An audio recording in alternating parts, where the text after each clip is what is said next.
I start my leg workout with leg extensions. This is a terrific exercise. I'm not using heavy weights. This is just my style. It allows me to focus. Boy, this is a squeaky one, huh? And this is another exercise where I can extend completely and my legs will flex. Now, the key to this exercise is to keep your feet relaxed. See, I can move my feet at any point in this exercise instead of flexing them like this. It's really going to take tension away from my thighs and my quadriceps and put them more on my ankles. My feet are totally relaxed. They're dangling, and if you were to hit them, they would just sway back and forth. That's the key to this exercise. Exhale on the way up. Inhale on the way down. Exhale on the way up. Inhale on the way down. Terrific exercise. You can't do too many repetitions, that's for certain. Find a weight that is very comfortable. Extend completely. Let the weights come down. Don't let the stack touch or rest. Keep it just about where it's about to touch, and then let the weights come right back up. This is instinctive. Feet totally relaxed. Legs getting a full extension. Flexing at the top. This is easy to flex at the top. In fact, when I was saying flex at the contraction, if you do this and extend your legs as far out as you can, you'll know exactly what I mean.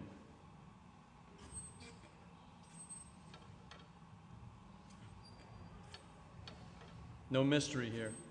Just work. Lots and lots of work. You can do it too.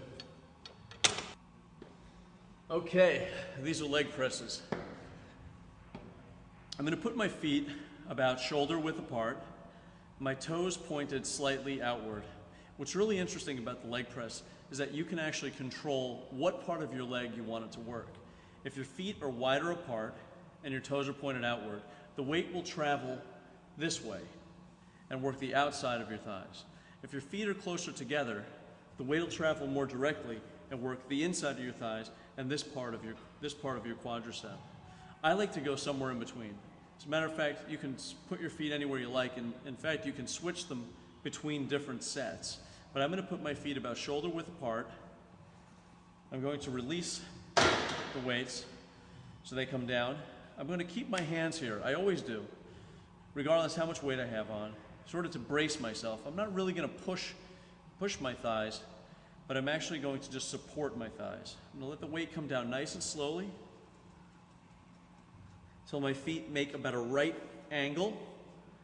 Then I'm going to exhale and move the weight up.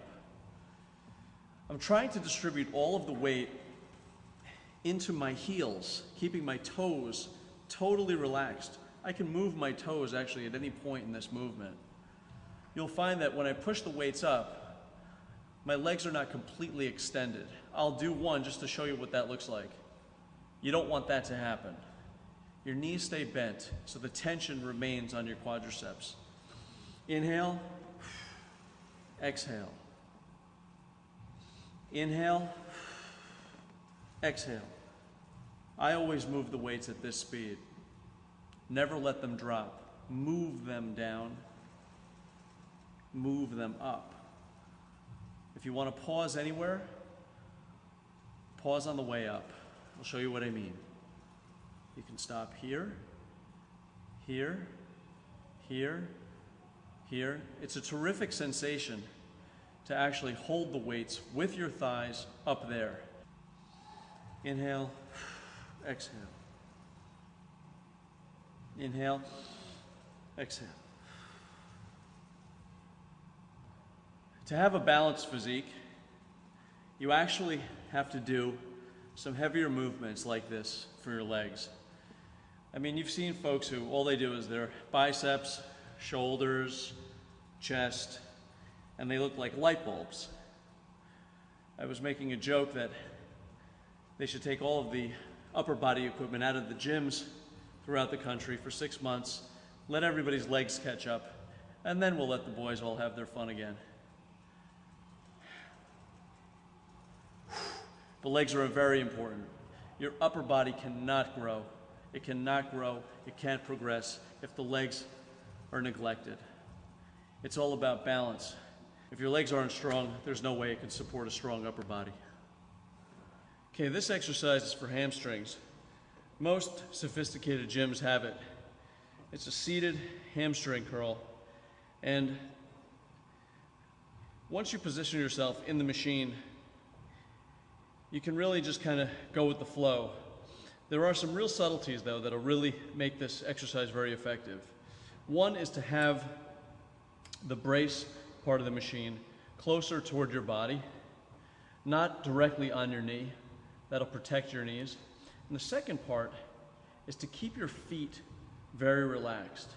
I can move my feet at any point in this exercise, as compared to this, where I'm going to be taking the tension away from my hamstrings and putting it on my inner thigh. If I keep my feet relaxed, I'll catch it just where I want it, right in the hamstring. Exhaling as I contract, inhaling on the way up. Nice and fluid.